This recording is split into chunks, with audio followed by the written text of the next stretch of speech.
የሚጣመመው ገባሽ? ዛሬ ላይ ምናልባት ፍላጎትሽን አሳክተሽ ሊሆን ይችላል ምናምን፣ ግን ደስተኛ ህይወት ልትኖሩም እንዳልሆነ በጣም ግልጽ ነውና አታስቢ። እኔ ያንቺ ነገር ምን አላስገረመኝ። ይኸውልሽ አብርሃም ይሄ ማለት ነው እኔ ገና ደስተኛ ሆኜ መጀመሪያ በጣም ደስተኞች ነበርን፣ እግዚአብሔር ይመስገን። ነገሮችን ልክ ጨርሰን ስንመጣ ትዳራችን ሰመረ አማረበት ብለን ስንመጣ እግዚአብሔር በሌላ በረከት ሲባርከን ሰይጣን ደግሞ አንቺን ተመስሎ ይሁን አንቺን ተክቶ ይሁን አላቅም አመቱን ሙሉ እየበጠበጠ ኖረ። አሁን ደግሞ ያ ወጣ። እንደዚህ መሆኔን ትፈልጋለህ? ሲወጣ በቃ ማለት ነው እየለመንኩ ልኖር አልፈልግም፣ ግን ይሄን ነገር ካንተ አልጠብቅም፣ እግዚአብሔርን ካንተ አልጠብቅም። አይዞሽ በእንደዚህ አይነት መልኩ እኔን ከህይወት ለማስወጣት የምትሞክርበት መንገድ እንኳን ልክ አይደለም። እንዲገባክ ብትረዳ ነገሮችን ገባ። እውነት እንደዚህ በዚህ ልክ ሌላ ሰው አፍቅሬ መኖር ብችል ጥሩ ነበር። ለማጆ ይለመዳል እኮ ቀላል ነው። አንቺ ደግሞ ብዙ ጊዜ ባለ ትዳሮችን ነው መሰለኝ የምታፈቅሪው።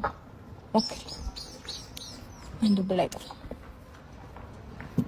አብርሃም ትሬ ነገር አለ። እግዚአብሔር ነገሮችን ህይወትክን ያስተካክልልክ። አላቅም ያሰብከውን ያሳካልክ። ግን ደግሞ ሁሉም ሰው አንድ ምነግርህ ነገር አለ አብርሃም። ስማኝ። አይሰማሽም? ስማኝ አብርሃም፣ ቀና በል። አይሰማሽም? አታስጨንቂ። አይፈልግም መስማት። አይገባሽም እንዴ? ሁሉንም ሰው ባለበት አታገኘውም። እሺ አብርሃም ሰማይ።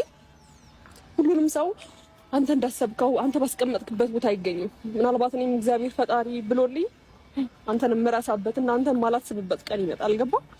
እግዚአብሔር በሰዓቱ ቀን ያደርገኝ። አይዞሽ እሺ ሞክሪ። ለማንኛውም መልካም ህይወት። ቴንክ ዩ። ትዳርክን እግዚአብሔር ያሳካል እስከመጨረሻው። ሰላም ሆነህ ጤና ሆነህ ነው ማየት የምፈልገው። ገባ? ይሄ ነገር ካንተ አልጠበቅኩትም። ምክንያቱም በብዙ ጊዜ ከህይወትህ ልውጣ የማትፈልገኝ ከሆነ ንገረኝ እያልኩክ ያኔ እንደምትፈልገኝ እንደምትወደኛ ለኔ ስሜት እንዳለህ እየነገርከኝ ነበረ። ድንገት እንደዚህ ከዚህ ህይወት ለማስወጣት በዚህ ልክ ለምን እንደሞከርክ አላውቅም። አልነገረሽም?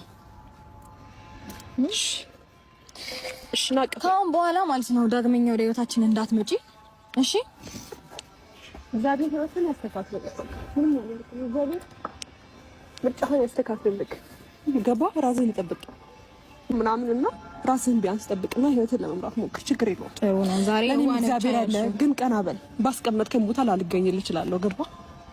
እግዚአብሔር ማን አስቀመጠሽ? ሂጂ ማን ተቀመጫለሽ?